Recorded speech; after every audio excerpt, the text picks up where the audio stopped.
ગુજરાતની કોર્ટને વારંવાર બોમ્બથી ઉડાવી દેવાની ધમકી મળતી હોય છે, ત્યારે આજે ફરી એકવાર દાહોદની ડિસ્ટ્રિક્ટ કોર્ટને બોમ્બથી ઉડાવી દેવાની ધમકીભર્યો ઈમેલ કરવામાં આવતા દોડધામ મચી ગઈ છે. દાહોદની કોર્ટ ખાલી કરી દેવામાં આવી હતી.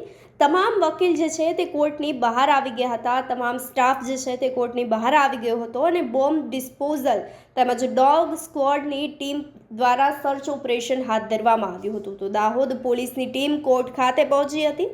એલસીબી એસઓજી સહિતનો તમામ પોલીસનો કાફલો જે છે તે ઘટના સ્થળ પર દોડી આવ્યો હતો. સર્ચ ઓપરેશન હાથ ધરવામાં આવ્યું હતું. તો દાહોદ સહિત ગુજરાતની વિવિધ કોર્ટને પણ બોમ્બથી ઉડાવી દેવાની ધમકીભર્યો ઈમેલ મોકલવામાં આવ્યો હતો. સમાચાર મળતાની સાથે જ જે છે તે તમામ જગ્યાએ પોલીસ તંત્ર દોડતું થઈ ગયું હતું.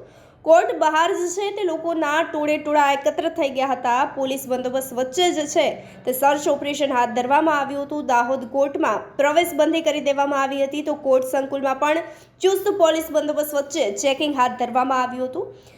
કોર્ટની અંદર સર્ચ ઓપરેશન દરમિયાન કોઈ પણ શંકાસ્પદ વસ્તુ હાલ જે છે તે મળી આવી નથી અને ત્યારબાદ તમામ કોર્ટની કાર્યવાહી રાબેતા મુજબ કરવામાં આવી છે.